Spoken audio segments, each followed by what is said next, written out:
maaf kepada Ustaz kami. Bismillahirrahmanirrahim.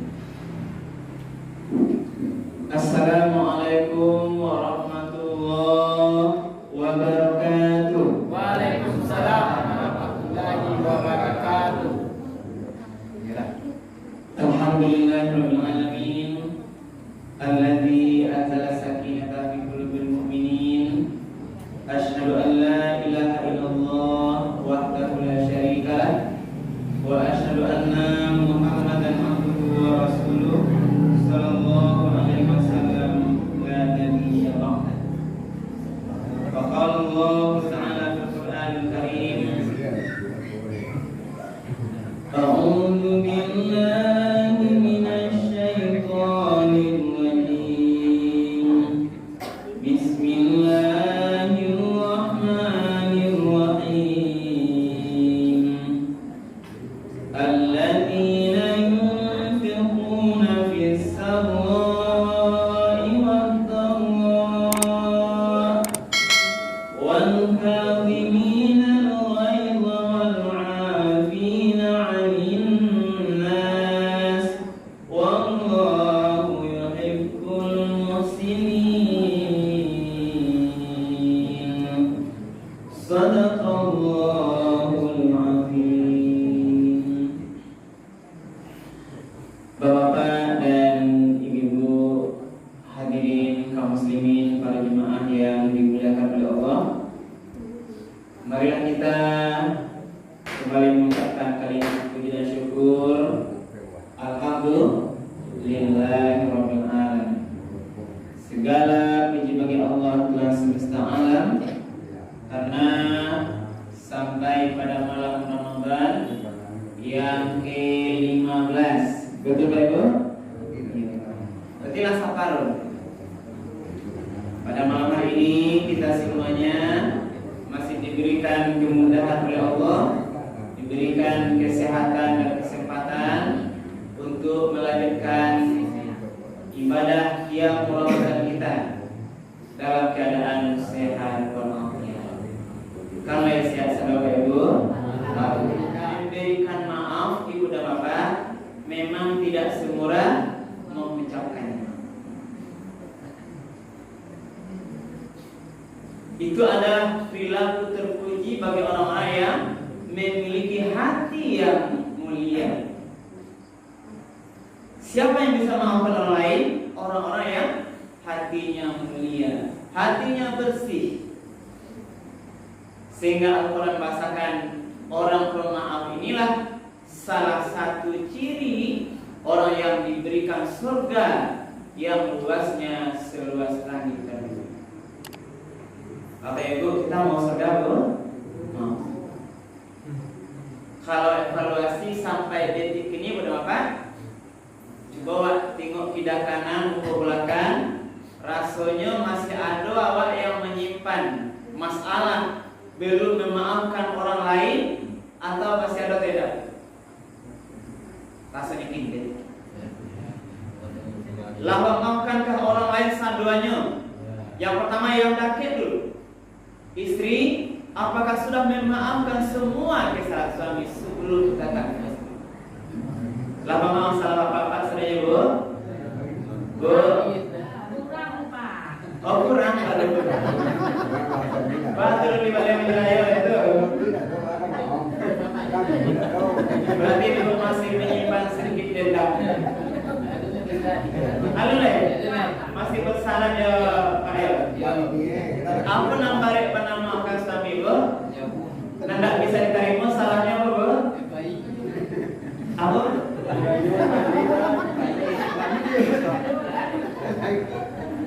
Kau kajang tamu dulu kawan awak di samping dulu. Bapak-bapak saja.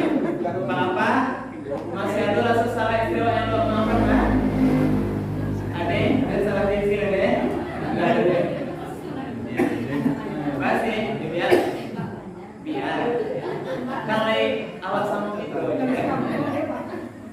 ya banyak itu ada rekam makanya saya ada. Jadi dalam kajian kita demokrasikan ini jangan sampai ada maaf itu bertahan lama salah orang tidak kita maafkan. Maka Nabi mengajarkan ibadah Mekah. Sebenarnya sebelum kita mata terpejam tiap hari. Nah, lalu sebelum kita baca doa tidur itu, apa doa tidur apa? Bismillahumma ahya wa amut. Sebelum lalu tiap malam Nabi mengajarkan sudah kita maafkan semua kesalahan orang lain pada hari itu, sehingga kita tidur tidak lagi menyimpan dendam. Itulah orangnya. Dan inilah nanti calon penghuni surga. Jadi masuk surga itu perlu pengorbanan jiwa yang besar, hati yang bersih mulia. Karena yang tadi mengatakan di dalam surah Al-Imran ayat 134 itu disiko dikecaan ketika Allah menyuruh wasari'u ila maghfiratin min rabbikum wa jannatin arduha as-samawati wal ardh u'iddat lil muttaqin. Dan bersegeralah kamu kepada ampunan dari Tuhanmu dan kepada surga yang luasnya seluas langit dan bumi, disediakan untuk orang-orang yang bertakwa. Yang mana dia orang bertakwa itu? Yang pertama, alladzina yunfiquna fis sarra'i wad dharra. Orang-orang yang menafkahkan hartanya baik lapang atau sempit. Yang kedua, wal kaziminal ghaidh. Orang yang bisa menahan marah, menahan amarah. Bicara marah berapa? Ini ada juga berapa terpuji. Rasulullah pernah mendefinisikan marah itu ketika mengatakan tentang seseorang yang pemberani. Apa kata Rasulullah? Laisa syadidu bisur'ati. Bukanlah orang yang pemberani, orang yang bagah, yang kuat itu yang bisa membanting lawannya sampai jatuh. Orang yang bisa mengalahkan lawannya. Laisa syadid. Bukan itu yang pemberani. Innama syadid alladzi yamlaku nafsahu indal ghadab. Tetapi orang yang pemberani adalah orang yang bisa mengendalikan nafsunya, masih bisa menahan diri ketika ghadab. Ghadab itu adalah marah yang memuncak. Arti bahasanya berapa adalah mengaraga kepala orang. Yuban marah.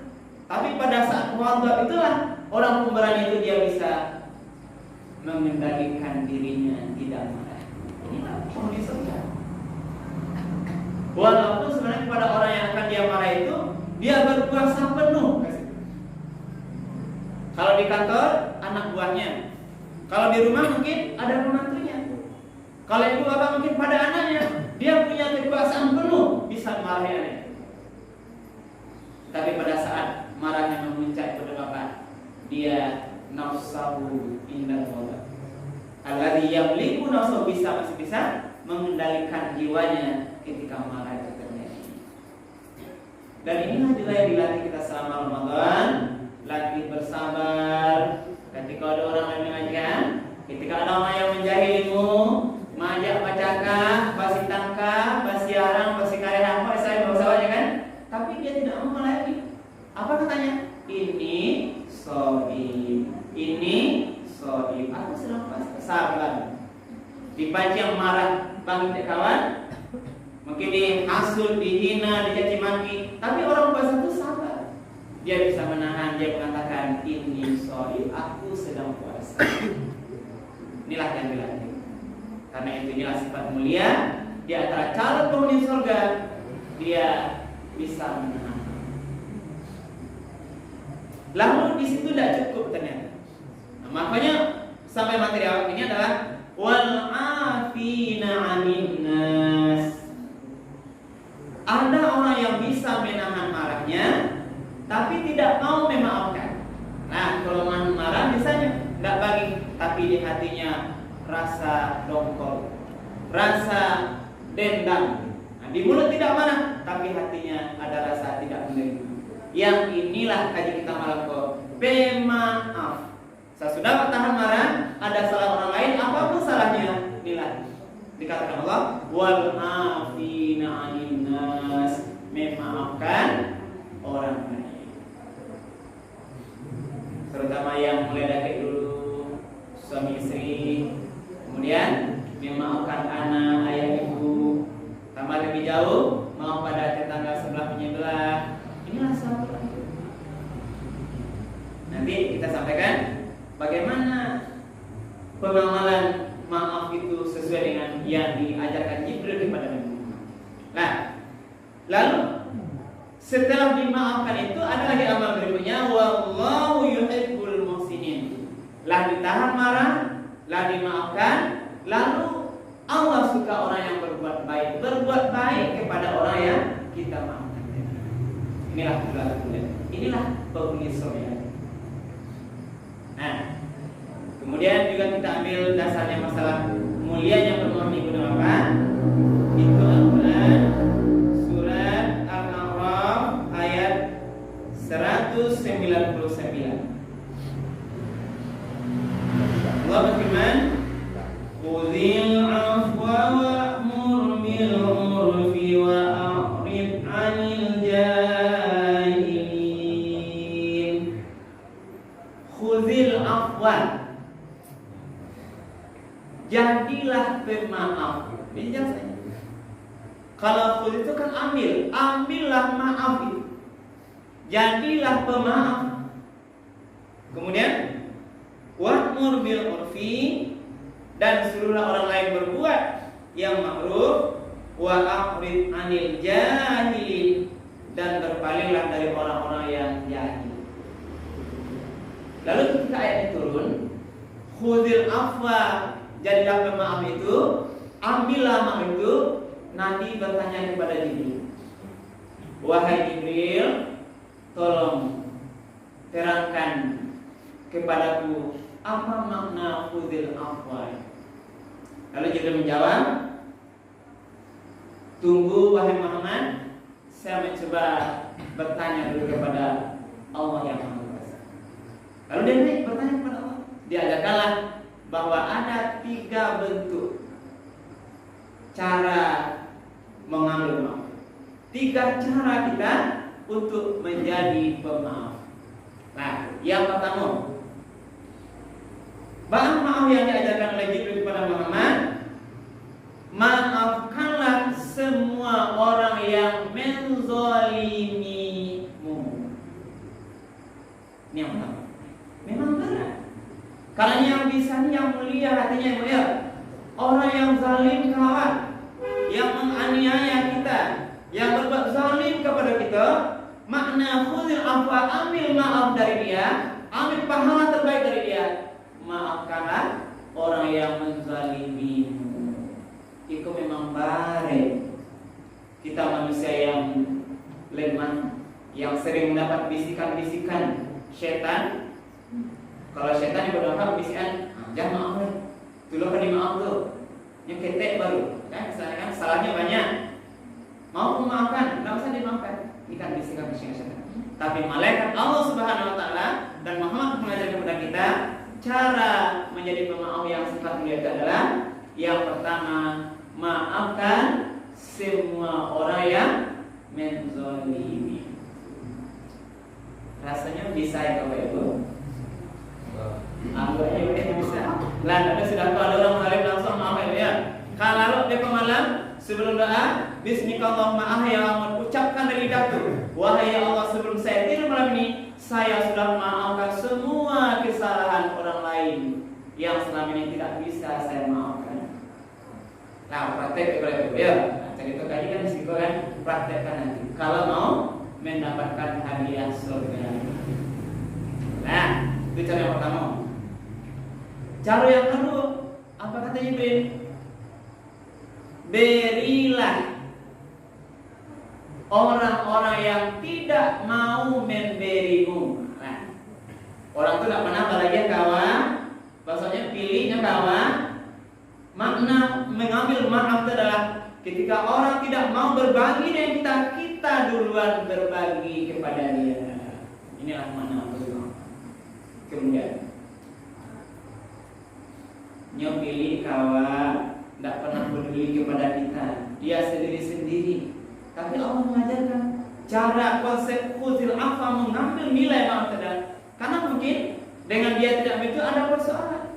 Disinilah kita mulai. Ketika seorang mungkin tidak pernah menegur kita, apalagi memberi kita dulu memberinya. Insya Allah nanti sebuah langkah bagaimana suatu lagi nanti akan terjadi kembali. Dan pernah pada Gerdos sekali pada pihak sekewat berdoa, kunjung ke rumahnya, nampak anaknya kusuk kepala anaknya rosokan sakit. Itu kalau sakitnya ya, apalagi bisa rayo ya, Ibu. Ini memberi. Kalau buku berkurang, kalau masak gulai, kalau labihan kuahnya kalau pemasak gulai, perbanyak kuahnya. Berkurang kalau buku, ambil tetangga dengan isinya, bukan kuahnya saja. Berkurang.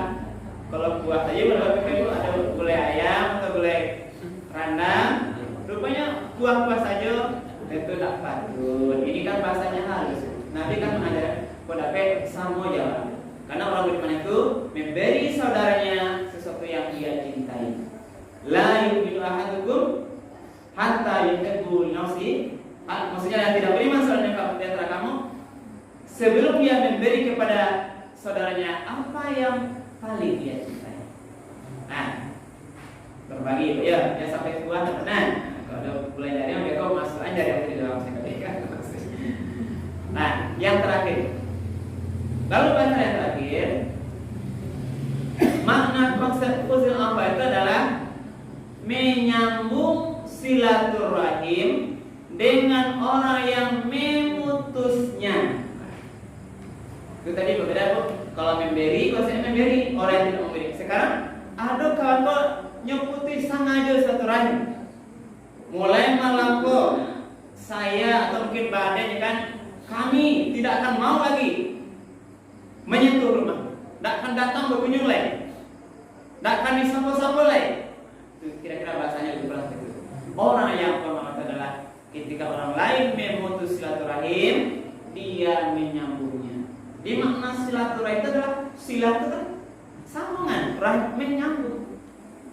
Kalau hari raya itu apa? Kalau konsepnya orang awak datang ke rumahnya, sudah terjadi bola ke rumah awak, itu sebenarnya bukan konsep silaturahim saja.